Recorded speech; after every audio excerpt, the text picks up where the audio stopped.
Olá, eu sou Luli Barbeiro e vou te fazer companhia todos os domingos às 7h45 da manhã na tela da Tarobá. Inovação, tecnologia, produção e tudo o que acontece no mundo do agronegócio você vai ver aqui comigo. Então, vamos aos destaques de hoje. Você vai conhecer como a tecnologia auxilia produtores rurais no plantio de tomate. Uma estrutura totalmente automatizada por um computador, que diminui os custos e aumenta a produtividade.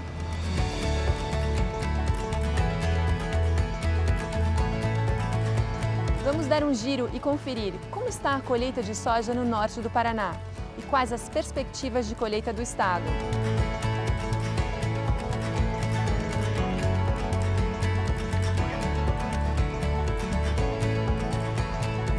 E no Tarobá Rural de hoje eu te levo para conhecer uma estufa altamente tecnológica na produção de tomate. Confira a matéria.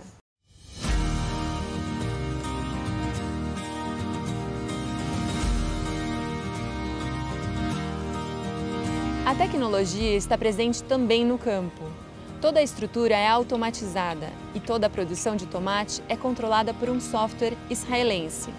Por meio deste programa, é possível acompanhar todos os dados da produção, como temperatura, umidade e luminosidade.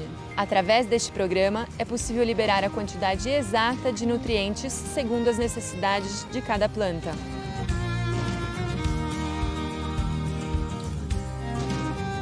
Vou conversar com o proprietário Alexandre Turquino para saber um pouquinho mais de detalhes dessa linda produção. Alexandre, conta para nós que tamanho tem essa estrutura. Essa estrutura é uma estrutura de 12 mil metros quadrados, né? E aqui tem em torno de 22 a 23 mil plantas. Cada planta tem o seu vaso, né, e seu substrato. Então, são individualizadas e por isso você consegue controlar toda a umidade, toda a temperatura do substrato e a fertirrigação também.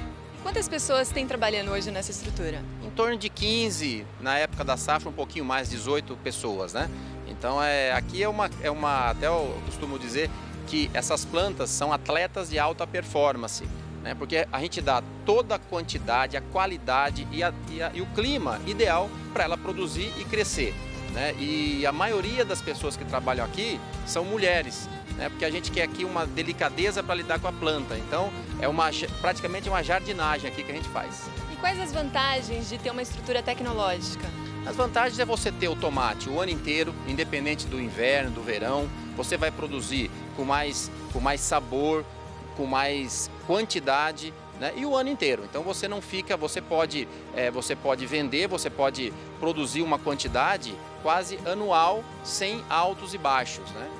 Se comparado a um plantio tradicional, o que difere? Difere que você produz mais, né, e com uma qualidade maior, porque você controla a temperatura, a umidade, todo o clima você controla aqui dentro.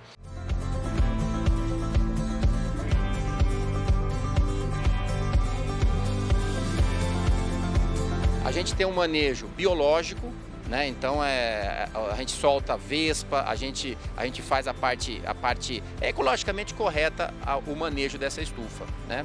Não é orgânico, por quê? Porque é plantado no substrato, né? Mas é livre de agrotóxico. Então a gente está fazendo um selo livre de agrotóxico. Fora o sabor, né? A terracidade do produto, a longevidade. Então dura muito mais um tomate desse dentro de uma geladeira, né, da dona de casa, dura de 15 a 20 dias. Né? Então a perca é quase zero. Alexandre, nós estamos aonde agora? A gente está no cérebro da estufa, né? Esse é o computador que manda em todas as janelas, irrigação, fertirrigação. Então tudo é controlado por esse computador. Na verdade é um software, né, que controla toda a estufa. A gente está vendo um monte de aparelho também atrás. Para que servem? Aqui são as bombas, né, que manda a água e os adubos. E aqui são as caixas de adubo. Então, assim, são todos adubos separados, né?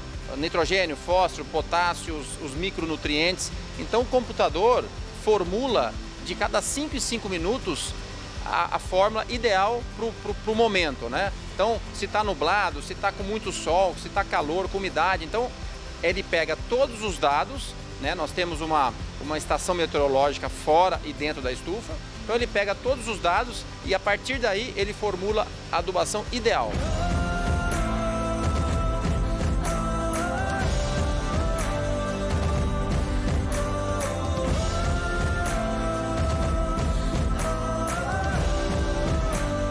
pouquinho da estrutura. Eu estou vendo aqui que tem janelas que abrem e fecham automaticamente. Para que servem essas janelas? Exatamente.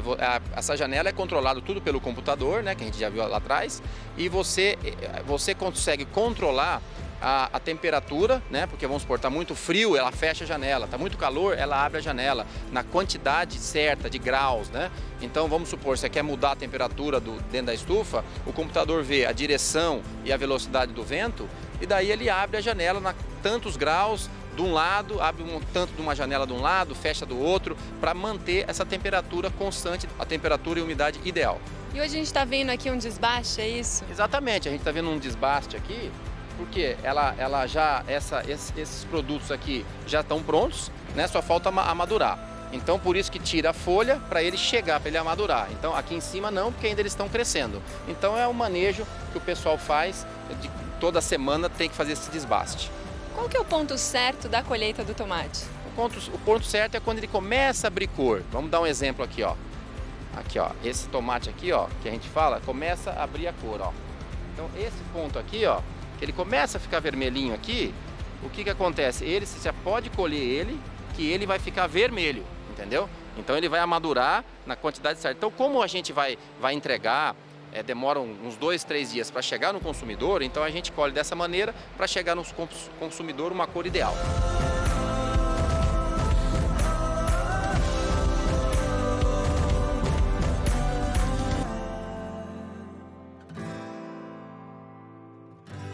Essas plantas, pessoal, ele estava me contando que sobem 30 metros de altura, é isso, Alexandre? Exatamente, você veja bem, ó, essa planta aqui, ó, o vaso dela tá lá longe, então porque ela vem crescendo, né, e a gente vai conduzindo nesse fetilho. Então a gente vai monitorando ela, a gente vai conduzindo ela, para quê? Para ficar numa altura ideal para colheita, né, e você tem a altura também alta da estufa.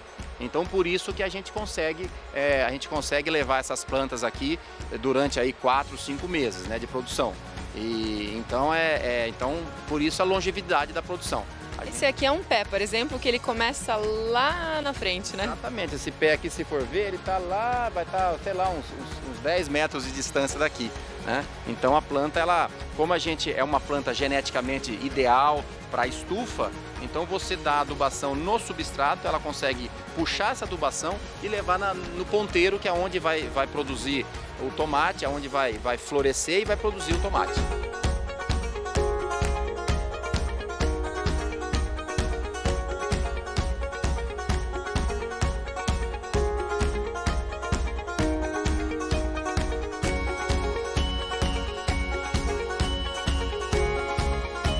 Interessante, pessoal. Olha isso daqui, é uma isca, né? A Alexandre chama isca, né? Exatamente. Aqui você mantém o controle, né, dos insetos aqui dentro da estufa. Essa isca aqui já faz uma semana, então, ó, o tanto que pegou ali. Então, é uma armadilha, na verdade, né? Tem um feromônio e você vai pegando as fêmeas, né, para manter a quantidade, para não prejudicar a produção do tomate.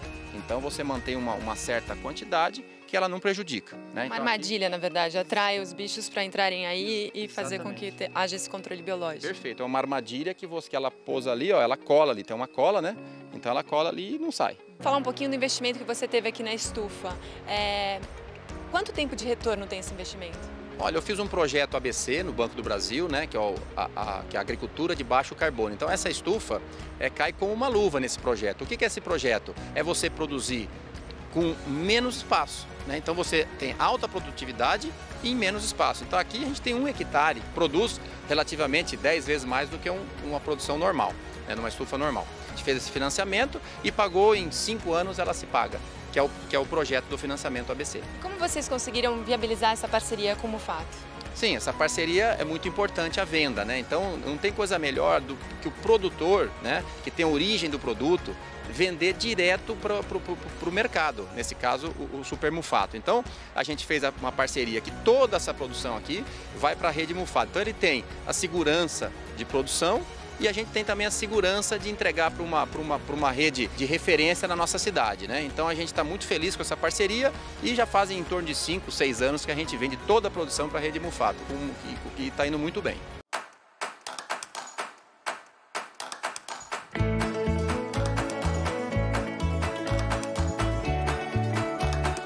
Alexandre, quero te agradecer por ter aberto as portas aqui para o Tarobá Rural e parabenizar você por esse empreendimento maravilhoso que só contribui para Londrina e para a região. Perfeito, eu que agradeço a visita de vocês e é importante também mostrar, né, a origem do produto, né? Então a dona de casa que está comprando esse produto sabe, olha a tecnologia, olha o cuidado que a gente faz para colocar esse tomate nas mesas das pessoas, né? Eu que agradeço, obrigado para você, Luli, obrigado para Tarobá pela visita.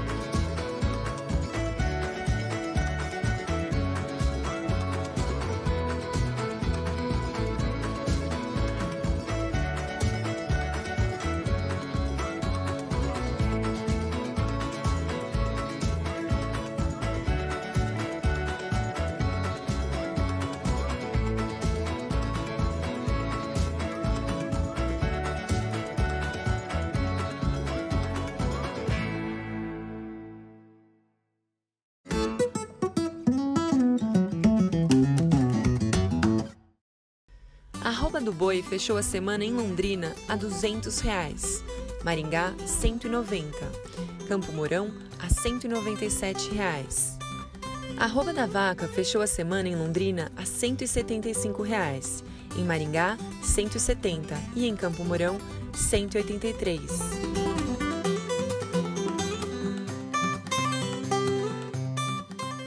Com os produtores animados e o mercado de soja aquecido, nós fomos ver de perto como está sendo a colheita de soja no Paraná.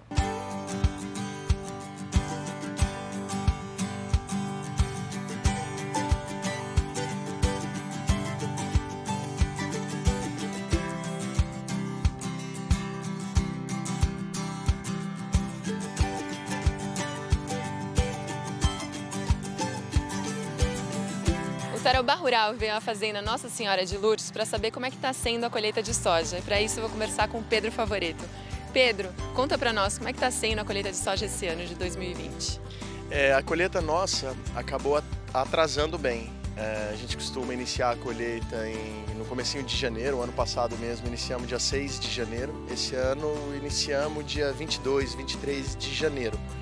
Mas ao mesmo tempo, as sojas do tarde, que a gente fala que é a plantada em novembro, adiantou bastante devido ao tempo, ao clima. Que no início foi muito difícil a implantação da cultura, porque não choveu em setembro, bem dizer em outubro também não choveu. Então atrasou a colheita? Atrasou a colheita. Atrasou a colheita do plantio do início e adiantou a colheita do final devido ao clima também, devido a dias muito quentes. Então o agricultor vai se virando nessas adversidades do clima, né? Eu acho que vai ser uma safra boa para todo mundo, que nem eu volto a falar. O plantio do cedo, que é o plantio de setembro, quem não replantou foi mais difícil, foi uma produtividade bem abaixo do esperado. E o plantio do meio e o plantio do tarde, eu acho que ainda vai ser bom. Segundo a Secretaria Estadual da Agricultura e do Abastecimento, a SEAB, 19,7 milhões de toneladas de soja devem ser colhidas no estado este ano.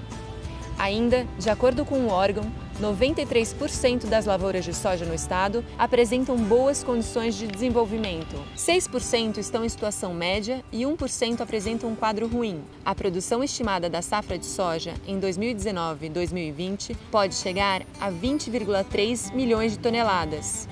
A eficiência dos produtores rurais paranaenses, que ano a ano buscam aprimorar o desenvolvimento tecnológico, melhoram a produtividade e a rentabilidade das lavouras. Como é que está o preço da soja aqui no Paraná? Isso é uma coisa que está ajudando bastante, né? Devido ao dólar, o preço está muito bom hoje. Hoje, soja balcão, acho que estão falando em R$ 83, R$ 84 reais uma soja balcão. Soja disponível R$ 89, R$ 88. Isso é uma coisa que ajuda no final a pagar as contas. E vamos falar um pouquinho do custo da produção de soja, né? A gente sabe que não é barato, mas qual que é esse custo que tem o produtor? É muito relativo, depende do preço do soja, né? Mas vamos falar, eu acredito que um custo total, um custo geral hoje, sem contar arrendamento, com área própria, é em torno de uns 70 sacos. E hoje a expectativa de vocês escolherem é quanto? Em torno de média de uns 130, 140 sacos, média. Qual que é a maior dificuldade do plantio de soja até a colheita?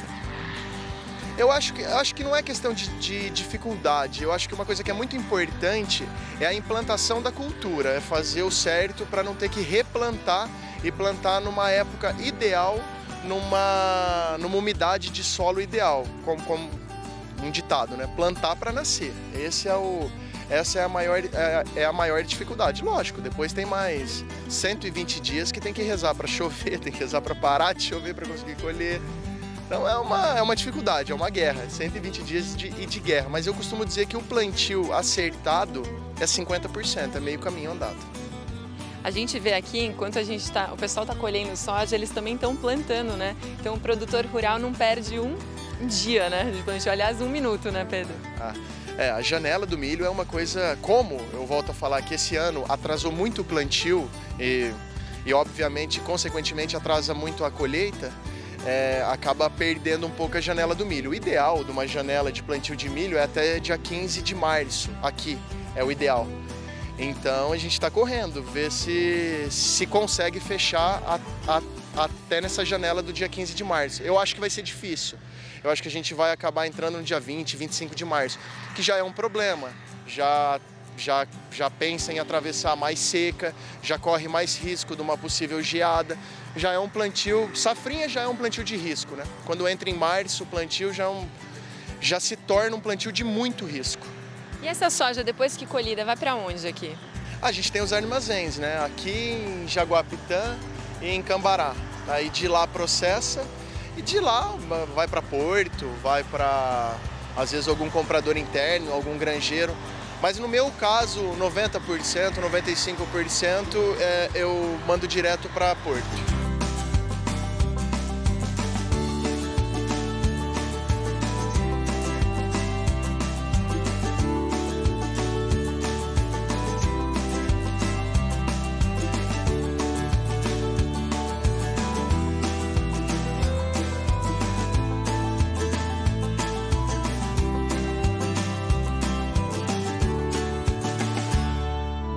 Vamos falar um pouquinho do fechamento da soja futura. Como que funciona esse travamento do preço?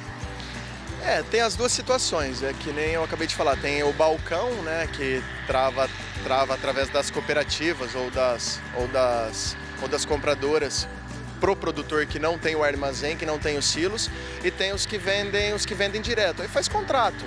No caso hoje, da safra colhida em 2020, a gente já, bem dizendo, não está falando mais em travar soja futuro, né? Porque já está colhido. Hoje o pessoal já está olhando 2021.